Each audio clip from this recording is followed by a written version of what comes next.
What's up guys, Spin Firearms here, and this has actually been a highly requested video. Now, I've gotten a good following over the last couple months on my channel.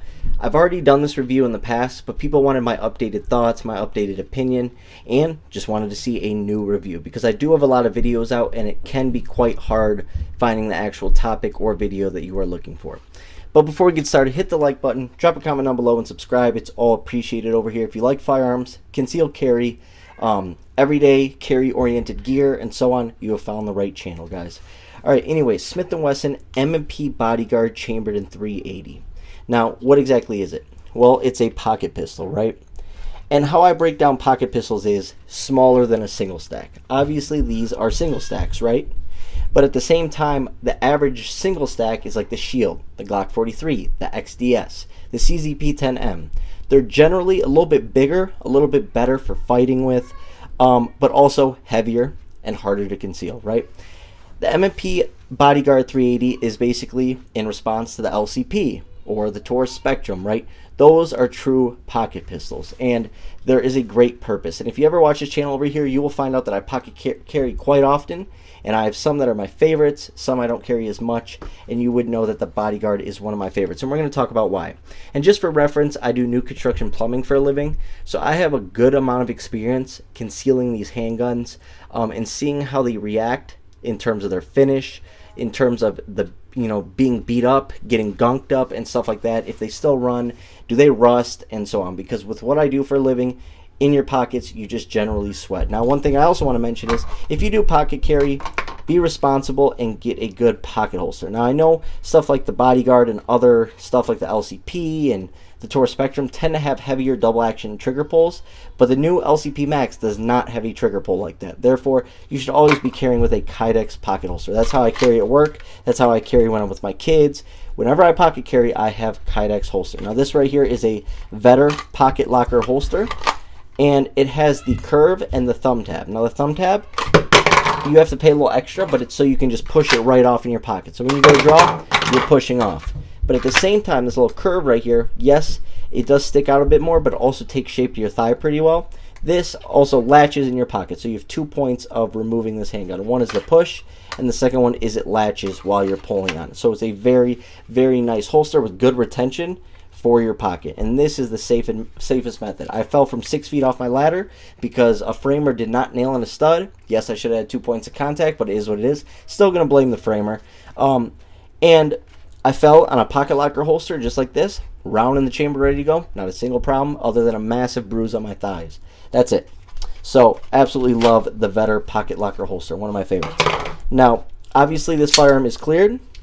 And notice that it locks back on an empty round. Some of these pocket pistols are designed to not lock back on the last round, and I honestly do not like that. It throws me off. And the rest of my firearms that I shoot and train with all lock back in the last round. It does throw me off for sure. So that's one thing I do like about the M&P Bodyguard 380.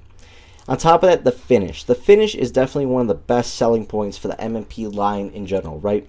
The Shield, the M&P Compacts, they all have the Smith & Wesson amazing finish. Now, with the average pocket pistol, because they are cheaper, the LCP Max, the Taurus Spectrum, the Diamondbacks, they tend to have cheaper finishes. This is one of the pocket pistols where they didn't downgrade their finish, just like the Glock 42. The Glock 42 is somewhere in between a single stack and a pocket pistol. It's a little bit bigger than your average pocket pistol, but Glock did not cheap out on the finish, and that is huge for pocket carry. If you're active, a runner, a hiker, you take your kids to the park every weekend, and you're being active, and it's summertime, you want something that's not going to rust if you don't oil it for a couple days, right? And if you do new construction plumbing like I do, you realize that oil and lubrication goes away real fast while working. So you do not want something like a Ruger LCP in your pocket while you're super active and sweating and stuff like that. You will have to lubricate it every single night in order to prevent rust, and I think that's a little bit ridiculous. But they also make this in stainless steel. If I could go back and do it all over, I would have paid the extra $30 for the stainless steel because one, it looks nicer, and two, it's just a better overall finish for when in your pocket. The Bodyguard also offers a model with an integrated laser. So basically right here, you would have a little laser to press down and activate, right? And it would be built in, already coming on the firearm itself and basically zeroed in. That's another awesome option that you have when it comes to the Bodyguard. Smith & Wesson is honestly the most versatile company right now. They have the CSX, a 1911 double stack Micro 9. They got the Shield Plus, the best shooting Micro 9 out there. They got the M&P 40C, the subcompacts, the the 22 Magnums, the 5.7s, 10 millimeters, revolvers. They 30 Super Carry, the EZ models. I mean, they have everything. 4-inch Shield Pluses. They have everything. So I'm a big fan of Smith & Wesson for sure. Now, another thing that's nice on this handgun that people do like is the manual safety. I don't use manual safeties, but sometimes you can find the handgun for cheaper because it does have the manual safety, and I think that was the case in this situation. I'm not sure if they even make them without, to be honest with you guys. That I do not know. But what's nice about it is it's very stiff. It's never accidentally turned on me, and it's a very easy, quick flip off. So there's actually some, fight when you're going to slide it up, and then eat down is much easier. And whenever you have a handgun with a manual safety on it, you want to train to automatically swipe down when you draw, even if you never use the safety. It's just good practice, right? No forward serrations, but this is a gosh darn pocket pistol. People are so picky and caught up on the hype and optics ready and all this bullcrap nowadays. Who cares about forward serrations? Like, who cares? And it's a pocket pistol. Awesome, regular like fish scale rear serrations work just fine. That's all you really need. Sights-wise, they are better than your average pocket pistol. You can change these out, though, so you can turn them into tritium, whereas stuff like the LCP and, the Taurus Spectrum, they are built into that slide. They are one with the slide. Now, they do have texturing in the rear and some texturing in the front, which I like. I think that does help a little bit. In terms of ergonomics, the Glock 42 is more ergonomic, but then it's also bigger.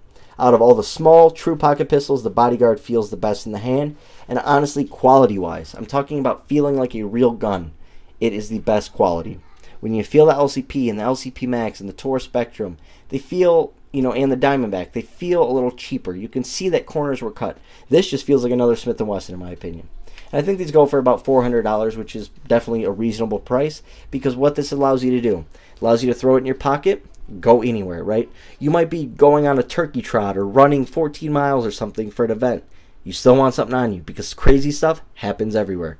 Awesome pistol to have, right? Pocket pistols are definitely something everyone should have in the collection, right? You're going to your kid's football practice and you're going to be active. You want something like that. There's just so many different great uses for a small pistol like this. A backup pistol. You might be carrying appendix, but you're going to the city of Detroit or, St. Louis or something like that. You want an extra pistol. This is an awesome way to go as well. Awesome texturing on it. I really like the texturing. No need for extra grips or anything. You get a solid 2 fingers on it with the extended base plate. They do come with a flush one. I use that as on my other one. I have one magazine of each that I actively use. One is my backup, one is my main, and my main, I generally keep that pinky extension on there. But 2 fingers on it, 2 solid fingers, a good overall feel to it, right? Now, like I said, it locks back. Let's check out that trigger. I will show you the mag real quick. Smith & Wesson always has nice quality triggers. Obviously, this being a double action only handgun, I'll show you right now. Whew.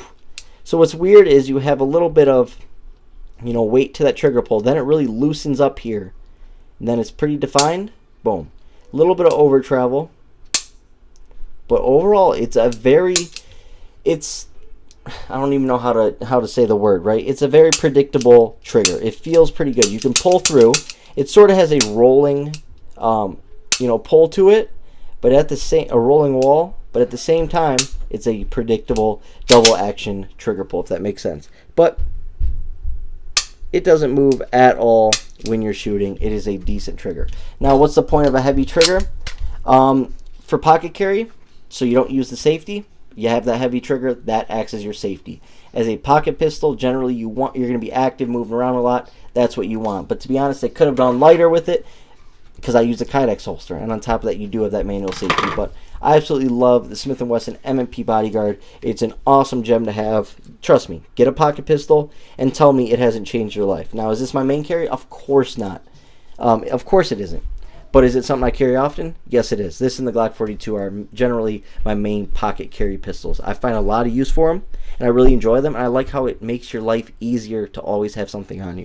That's 100% for sure. Make sure, though, you're running Underwood Extreme Defender rounds. You want a solid projectile out of a small handgun like this with a short barrel, 380. That's what I run. It's been 100% reliable through my Bodyguard. Absolutely love the thing. Hope you guys enjoyed the video. Thanks for watching.